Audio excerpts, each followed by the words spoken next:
Module 4, Expressions, Linear Equations, and Linear Inequalities. This is Section 4.7, an Introduction to Problem Solving. In this video, we're going to look at how to turn our written word into mathematical sentences and do some extra problems that are not listed in the PowerPoint. Turning phrases into mathematical sentences is a lot easier when you recognize some of the key words. One of the most important types of key words is the solution. If it asks for a sum is a solution to an addition problem. A difference is an answer to a subtraction problem. When you multiply two numbers, your answer is called a product, and when you divide, that answer is called a quotient. Some other addition examples are plus, added to, more than, or increased by. Subtraction would be the opposite of that, minus, subtracted, less than, or decreased by. Also notice that there's more than and less than, and just less, and really also just more.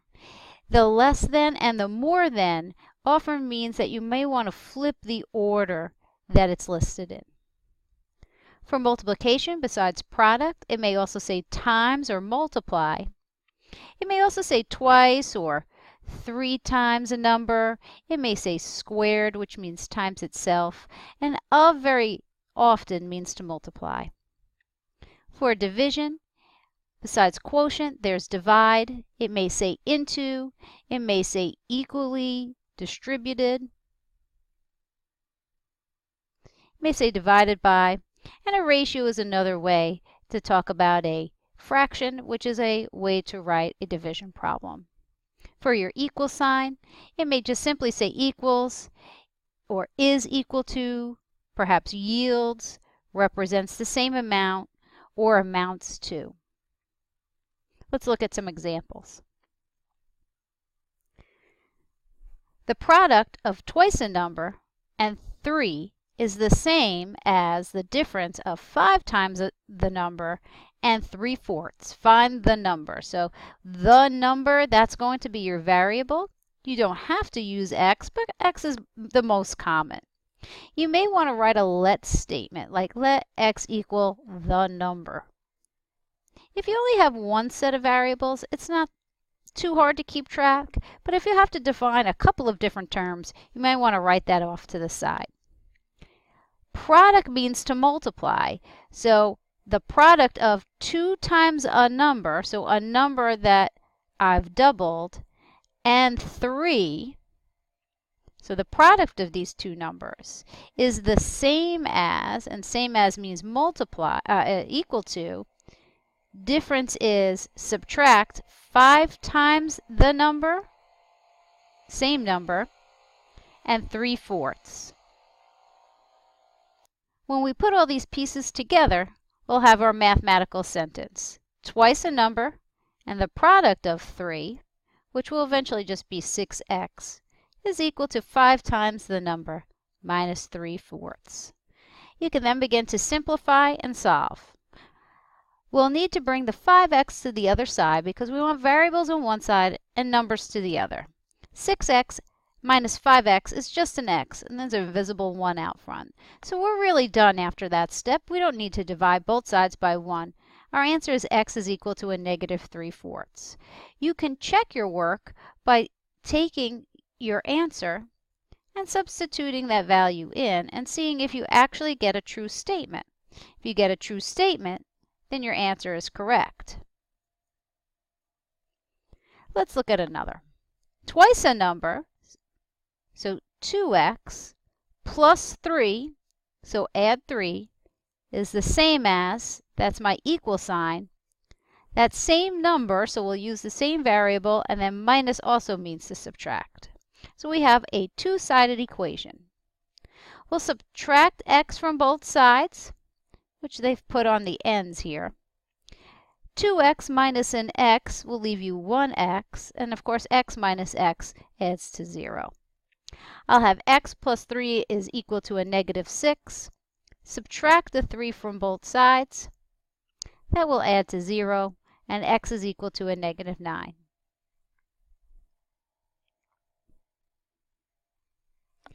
Sometimes they don't just give you random numbers and letters, and they'll give you a word problem. I have a car rental agency, and it's advertising for a Buick Century, $24.95 for each day and 29 cents for every mile. So you rent the car for 2 days.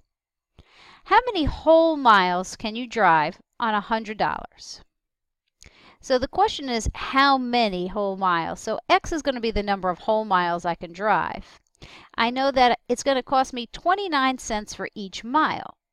So part of my expense is going to be the 29 cents for each mile. But I also have to pay for the car. I have the car for 2 days. I'm going to have to pay that $24.95 twice. So 2 times that daily cost, since I know how many days I'm going to rent it for. And I want to figure out how many miles I can now go if I only want to spend $100. 2 times $24.95 is $49.90.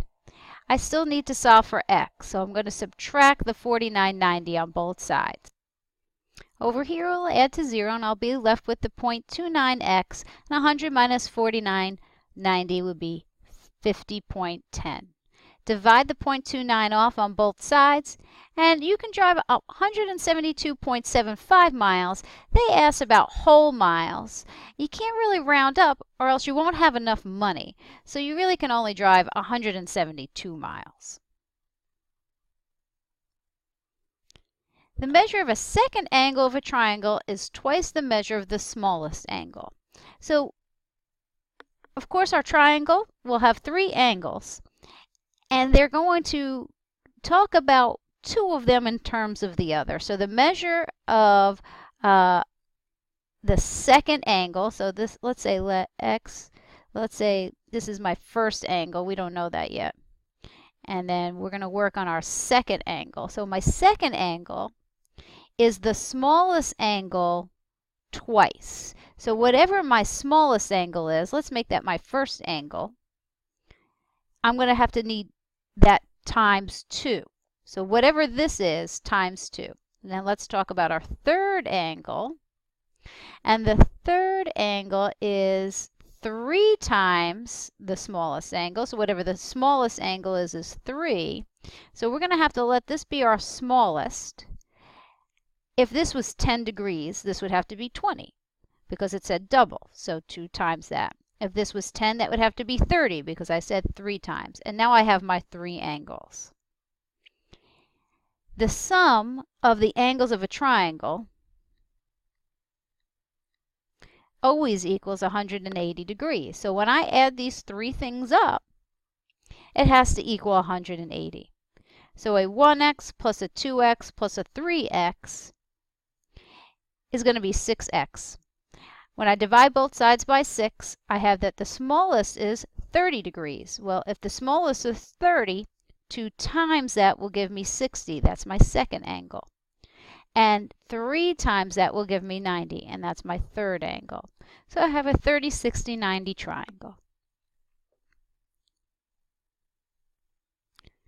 The sum, so we're going to add these together, of 3 consecutive even integers. Integers are whole sign numbers, and they can include 0. Consecutive means one right after another, but even means specifically that we're talking about even numbers. So if you think about 3 consecutive even numbers, or just any even number, right? So 2 is an even number. The next even number is 4. The next one after that is 6.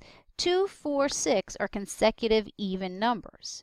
Whatever the first one is, to get up to the next one, you have to add 2, right? Because you got to jump over the odd. And then from that one, you'd have to add another 2. So whatever your smallest one is, you're going to have to add 2 to that to get to the next one. And now I need to add another 2. So I'm talking about x plus 2 plus another 2 to get to the next. That's where x plus 2, and x plus 4 come in. The sum of these, so if I add these 3 numbers up, that really looks like this. That sum has to be 252. I have some like terms. X plus x is a 3x, and then 2 plus 4 is 6.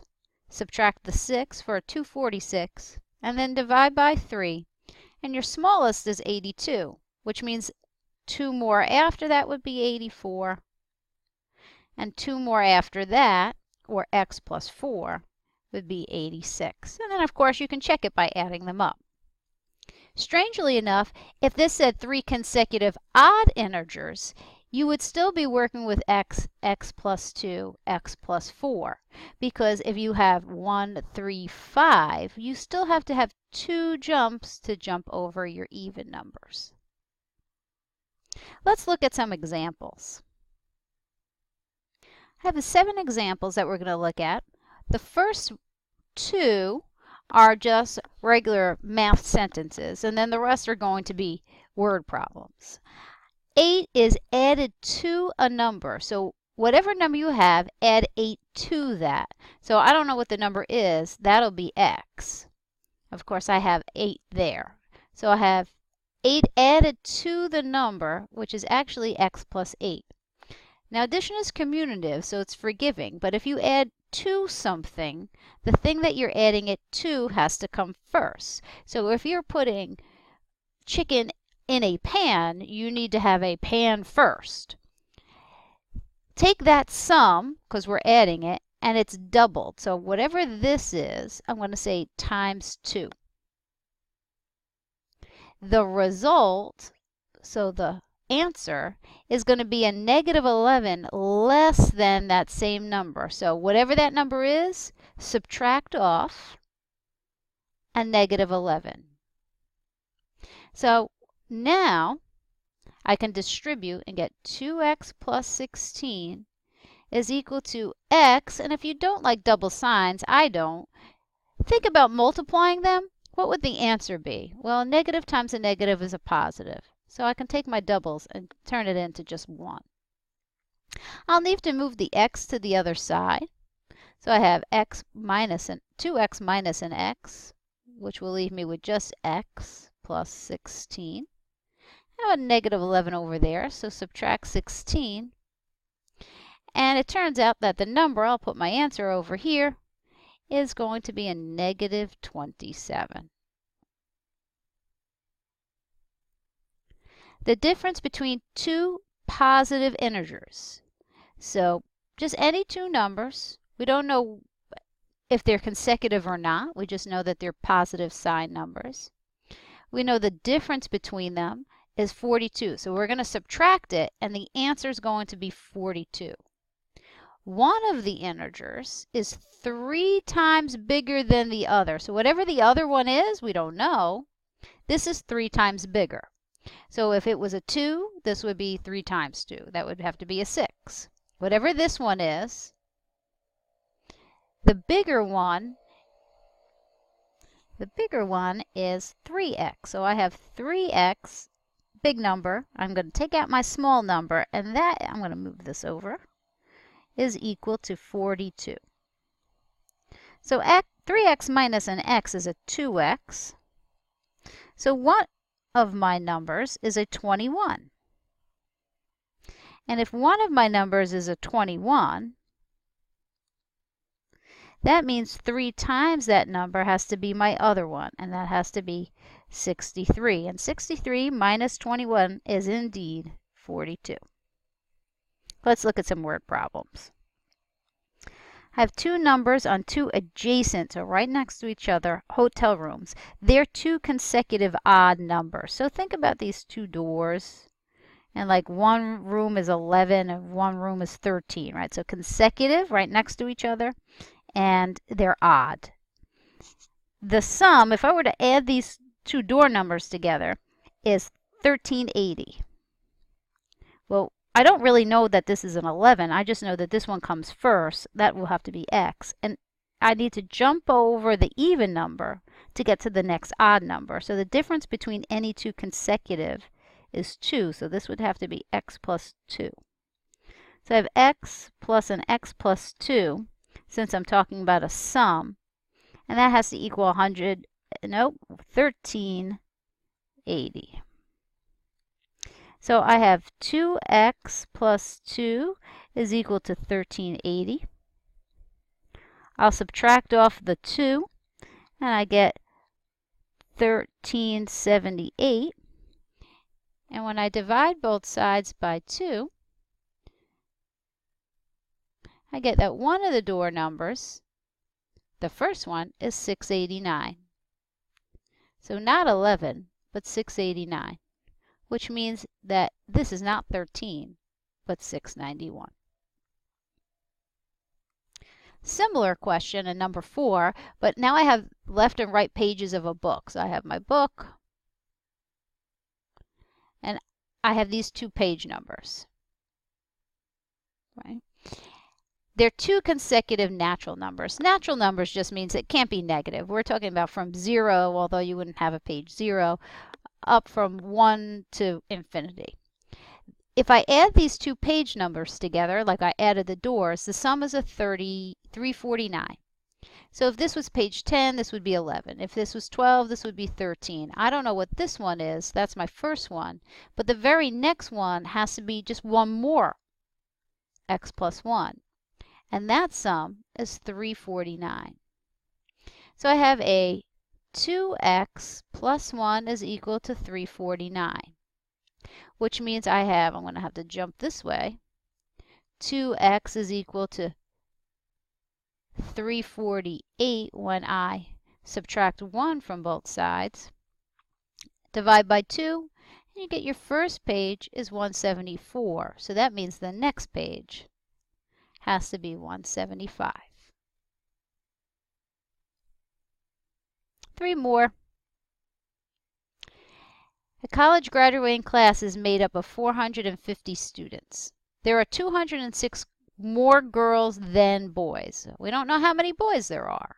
If there was 1 boy, there have to be 207 girls, right? Because there's 206 girls more. If there were 10 boys, there'd have to be 216 girls. However many boys there are, there's all those boys plus 206 more girls. If I add these 2 numbers together, the number of girls and the number of boys, that has to equal 450. So I have 2x plus 206 is equal to 450. 450 minus a 206, 2x equal to 244. Divide both sides by 2, and x is equal to 122. So there's 122 boys, since that was x. If we wanted to know the number of girls, although they didn't ask that, we would just need to add on the 206, so we would get 328, and those 2 things add up to 450. Pipe. I got a 22-foot pipe cut into 2 pieces. So I have something that looks like this, and I'm going to cut it. The shorter piece, so this piece over to the right, the way I drew it, is 7 feet shorter than the longer piece. So let's just pretend that the longer piece was 10. This would have to be 3, because it's 7 feet shorter. If this is 20, this would have to be 13. Whatever this is, I would have to subtract 7 off to get the other side. Now they said this whole pipe that we have, though, if I were to weld that back together, that would equal 22 feet. So what's the length of the longer piece, this x piece? Well, x is the long piece, and the short piece was x minus a 7. Let's write that over. That's equal to 22. So I have 2x minus 7 is equal to 22. Add the 7 to both sides. I have 2x is equal to 29. And 29 divided by 2 gives me x is equal to 14.5. That would make the shorter piece 7.5. And if you want to check it, you can say 14.5 plus 7.5. Is that 22? It is. Last one, and it's about our triangles. Triangle has 3 angles. A, B, and C. Angle C is 18 degrees greater than angle B. So whatever angle A is, I have to find out what angle B is and add 18. Angle C. Angle A is 4 times what angle B is. So I'd have to find out what angle B is and then say times 4. I have no idea what angle B is, so that must be x. And angle C must be x plus 18. And angle B is 4 times x. If I add that up, I have 4x plus an x plus 18. That has to add up to 180. So I have 6x plus 18 is equal to 180. I subtract the 18 from both sides. I get 162. 162 divided by 6 is x is equal to 27. So my x is equal to 27, which means angle C is going to be that number plus 18. So 27 plus 18 is 45. And 27 times 4 is 108. And 108 plus 27 plus 45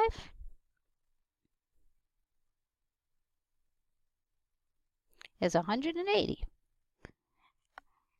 And so there's some extra examples along with a review of the PowerPoint.